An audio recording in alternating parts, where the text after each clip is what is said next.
విజయ్ దేవరకొండ రష్మిక మందన ఈ 26న మ్యారేజ్ అయితే జరగబోతోంది. తెలంగాణలో జరగట్లేదు, ఆంధ్రాలో జరగట్లేదు, అవుట్ ఆఫ్ అనమాట. దేశానికి బయట చేసుకోవచ్చు, లేకపోతే మన దేశంలోనే రాజస్థాన్లో చేసుకుంటున్నారు అని చెప్పి బయట కట్టే టాక్ అనమాట. వెళ్ళడం అయితే కుదరదు, ఎందుకంటే చాలా గోప్యంగా ఉంచుతున్నారు. ఈ విధంగా ఇన్విటేషన్ కార్డు అయితే బాగా అంటే బాగా వైరల్గా మారింది. విఆర్ అనేటటువంటి ఇన్విటేషన్ కార్డు. ఇంకా ఇన్విటేషన్ కార్డు చూస్తే నాకైతే అదేదో లవ్ లెటర్ లాగా, లీవ్ లెటర్ లాగా అనిపించింది. మనం చిన్నప్పుడు ప్రిన్సిపాల్ రాస్తాంగా అలా అనిపించింది. మన వెడ్డింగ్ కార్డు ఎలా ఉంటుంది ఫ్రెండ్స్, ఏ రేంజ్లో ఉంటుంది.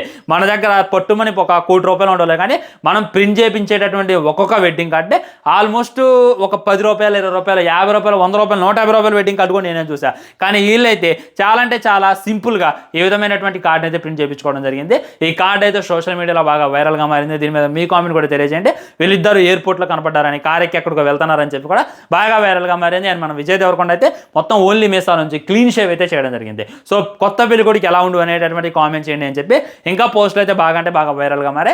ఆల్రెడీ వీళ్ళు నెట్ఫ్లిక్స్ ఇచ్చినటువంటి 100 కోట్ల ఆఫర్ని తిరస్కరించేశారు అనేటటువంటి విషయం కూడా మనకు తెలుసు. సో చాలా గోప్యంగా ఉంచుతున్నారు, చాలా సీక్రెట్గా ఉంచుతున్నారు. ఇంత మటుకే ఎంగేజ్మెంట్కి సంబంధించినటువంటి ఏ విధమైనటువంటి ఫోటో కూడా సోషల్ మీడియాలో రాడా. సో పెళ్లికి సంబంధించినటువంటి ఏ విధమైనటువంటి ఫోటోలు కూడా సోషల్ మీడియాలో రాకపోవచ్చు అని చెప్పి నాకైతే అనిపిస్తుంది. మేము మీ కామెంట్ కూడా తెలియజేయండి. నేనైతే వెయిటింగ్. ఒక్క ఫోటోన వదలన్న విజయ్ అన్న చూసి తరిస్తాం.